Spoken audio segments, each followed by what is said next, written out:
ভারতের প্রধানমন্ত্রী বলেছেন সবকা সাথ সবকা বিকাশ, আর তারই অঙ্গ হিসেবে ভারত সরকারের সামাজিক ন্যায় বিচার ও ক্ষমতায়ন মন্ত্রকের উদ্যোগে এবং রায়গঞ্জ লোকসভা কেন্দ্রের সাংসদ কার্তিক চন্দ্র পালের ঐকান্তিক প্রচেষ্টায় প্রবীণ নাগরিক এবং দিব্যাঙ্গ ব্যক্তিদের হুইলচেয়ার সহ অন্যান্য বিবিধ সহায়ক সামগ্রী প্রদান করার জন্য উদ্যোগ নেওয়া হয়েছে।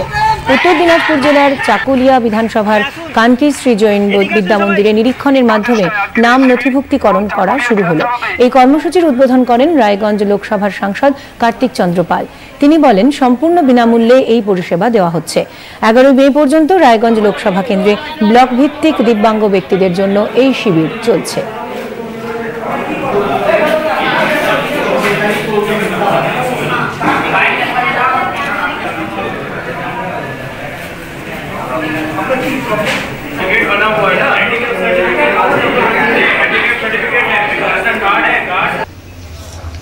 আমাদের যশস্বী প্রধানমন্ত্রী নরেন্দ্র মোদীজির লক্ষ্য সবকা সাথ সবকা বিকাশ, সেই লক্ষ্যেই আজকে আমাদের ভারত সরকারের সামাজিক ন্যায় মন্ত্রণালয়ের অধীন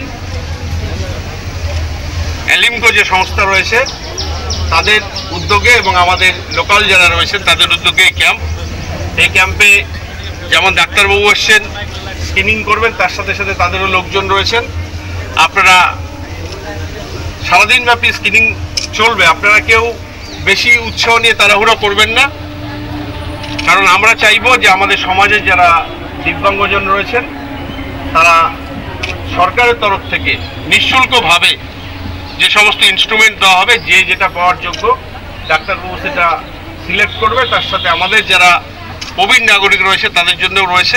আর আমাদের 7টে বিধানসভায় এই ক্যাম্প রয়েছে। যদি কোনো বিধানসভায় দেখা যায় যে আজকে কেউ উপস্থিত হতে পারেননি, সেটা কিন্তু ইচ্ছাকৃত না, হয়তো সে নেই, কোনো দিব্যাঙ্গজন বাড়িতে নেই বা কোথাও নেই, সেই ক্ষেত্রে পার্শ্ববর্তী যে ক্যাম্প রয়েছে আপনাদের আগামী দিনে গোয়ালপুকুর আছে নন্দঝাড়ে, সেখানে আপনারা যেতে পারবেন। আর বাকি আমাদের বিধানসভা আমাদের লোকসভায় 7 দিন ধরে 7টা ক্যাম্প চলবে।